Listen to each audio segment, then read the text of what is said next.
A boy and his Duc Moto vlog number 1. I tried this the other day. A couple of things came apparent. Is that I did end up putting the recording device on pause. So everything that was said for the half-hour ride I had didn't happen. The other thing I noticed is on rough surfaces, like just a trail, because of the camera system that I currently have, it's shaky as fuck. So when I go to edit it, I'll try to use some image stabilization for you guys.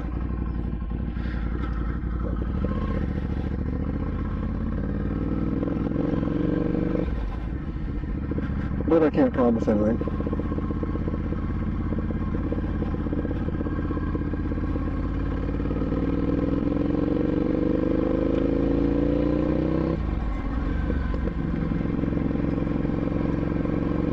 We're going to go down to the dam, show you the water level down there. It's pretty high.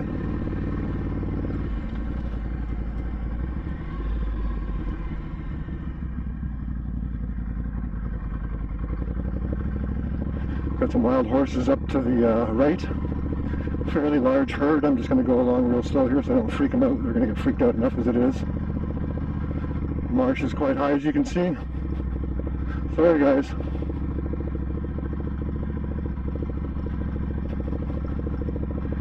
Bonus footage for you folks.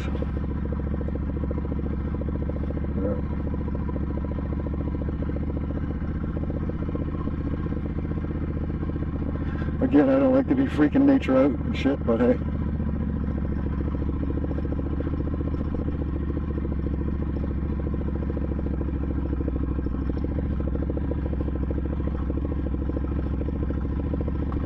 See, the trails are a little bit of hardtack, rock. They're a little greasy at times.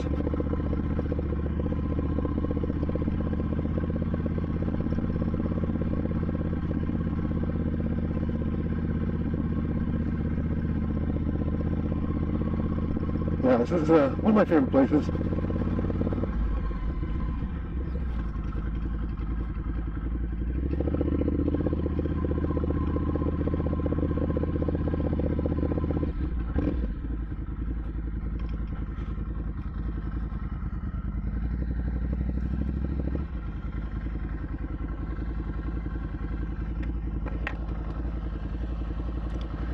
I was here the other day for one of my first rides of the year, and over on the other side over there was some Chicotan wild horses. Yeah, it's exceptionally high. The middle part of the dam there is usually where things come through. There's a little sluice way, and these are usually a foot or two lower.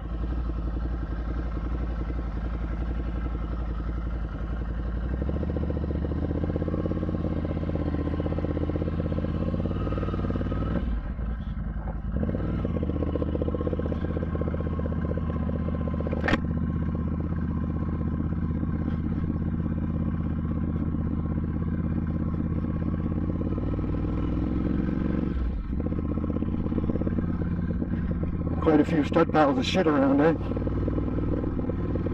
You literally wouldn't believe how much fucking horse shit there is out in Chicotan. Everywhere.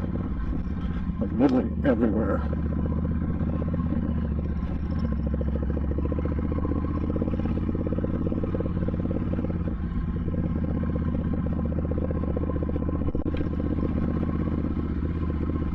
Pretty sandy in some spots, gotta be careful.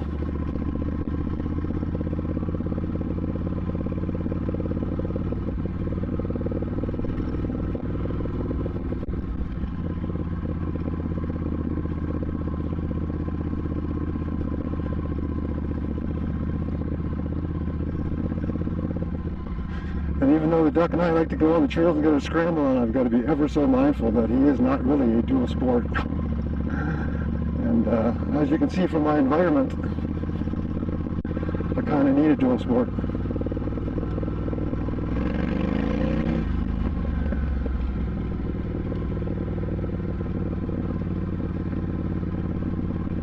Another gorgeous day in the Chicolden, my friends. And there's a big pile of shit right there on the right.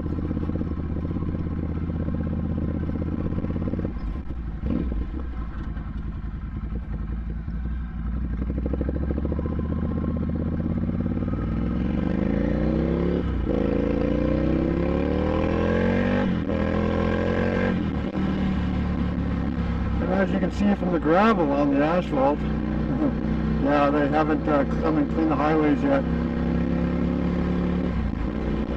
So we've got to be kind of mindful of that. No need to low side it because of over enthusiasm.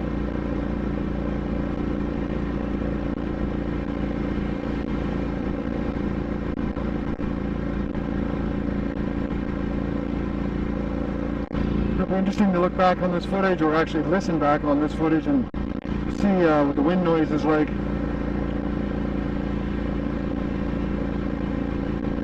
I'm just trying to fake it to make it with what I've got. The microphone attached to the recording device came with a Canon camera kit from years ago. Sport cam footage, same as last year, courtesy of the donated sports cam from my big monkey brother from another mother, from Making Cloud from my farm.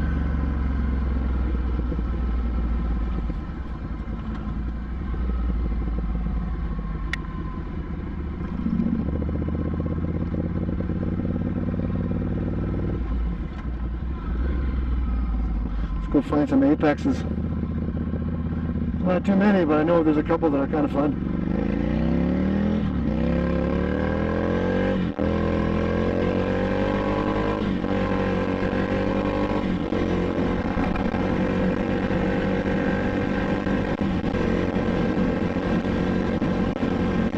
So I wonder how loud that is. Well, I think we know how loud that is. Here I am after the fact, recording audio, with a little bit of background music to share with you folks as I hum along. Obviously this footage is sped up twice. I'm not actually riding this fast, nor do I think that DuckDuckGo can go this fast. You notice as I'm going along, I like to stay in the middle of the lane pretty much to negate anything coming off the side, i.e. wildlife flies the fuck out of me. There will be a point in time where I will make a little dodge here coming up that will be followed slowly by a vehicle coming around the corner. That's coming up in a second. I do that often just to give a wide berth to things. Nice sunny day out here in the Chicolden. It was about 10 degrees that day, had my gear on.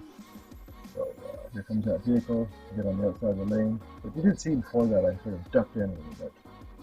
Wildlife is something that you have to contend with whenever you're riding in most places, rural, so to speak, more so here in the interior region. Again, we're going to run out of dotted lines on the road as we come up near Piper Lake, and we'll be on to Seal Coat. As you can see by the cracks and all the patches, the highway is abysmal. It sucks. And here comes the end of the dotted line. Boom! Here we go. This is one of my favorite corners coming up here. It's sort of a little double apex with off camber. Hit it about $120. Lean in. There we go. Nothing's coming through. Find my line. Exit. And then there's a frosty that's going to come up after this corner that slows me right the fuck down. So there's that frosty. Oh, there we go. And then there's a really nice smoky corner here. But you fuck up, you're just going to skip across and march up the rock. Up at the top of Bar Hill, we're going to pull over and just chit-chat, and I'll get back to that regular audio provided by the helmet cam. So thanks for sticking around if you're stuck around this far. Alright, we're up above Piper Lake now. This is a pull-out, whoa, that was fucking sandy, man. My ass end just went all over the place there. Crazy.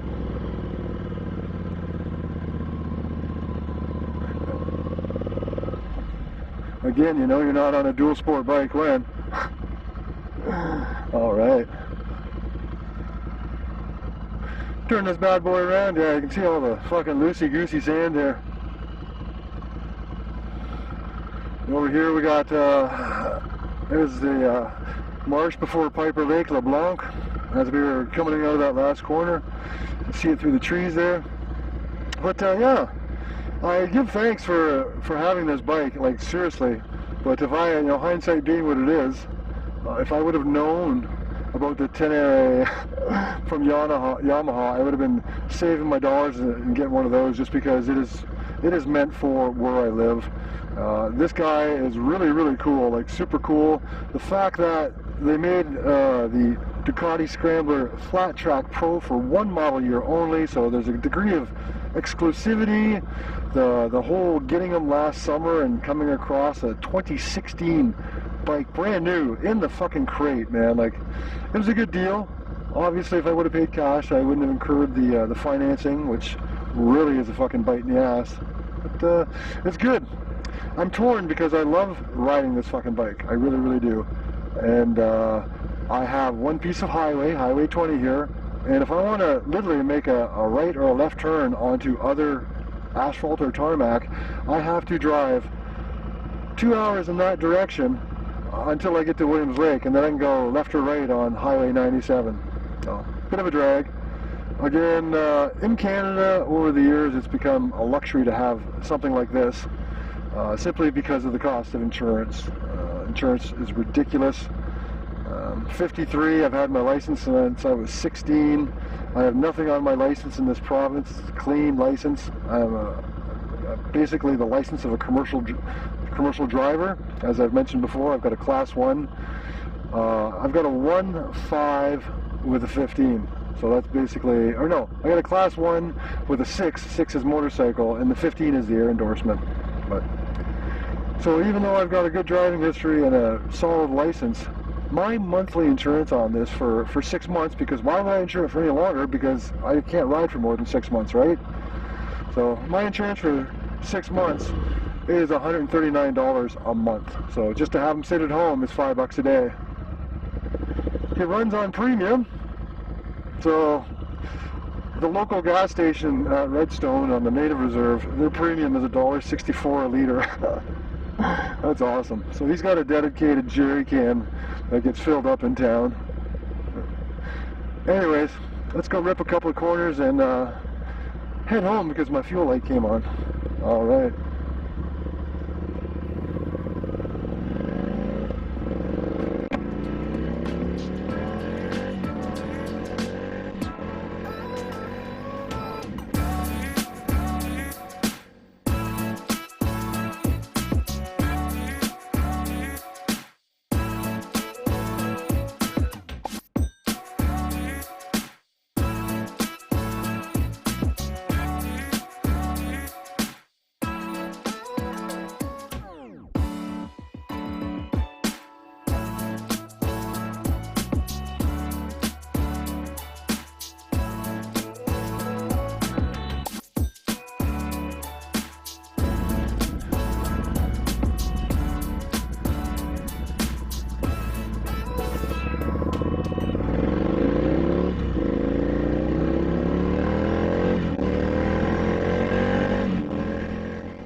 On the last little screen.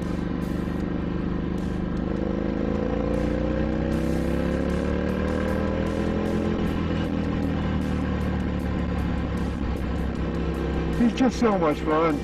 You just roll the throttle on and off. You don't even have to drop it here. There you go. Oh, there's 100 kilometers an hour. All right. And of course, the auditory sensations of his exhaust, his pop, snaps, and crackles, they're fucking amazing. It's all part of the emotional connection that you have when you're into riding bikes. Obviously, if I was going on a long ride, I'm going to put earplugs in.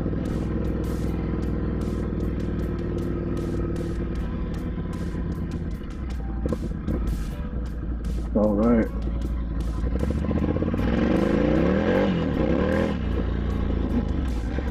A little bit there.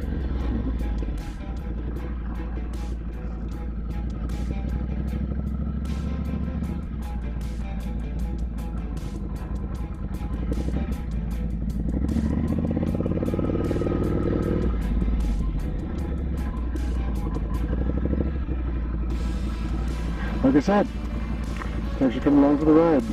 You gotta take care, and I'll see you next video.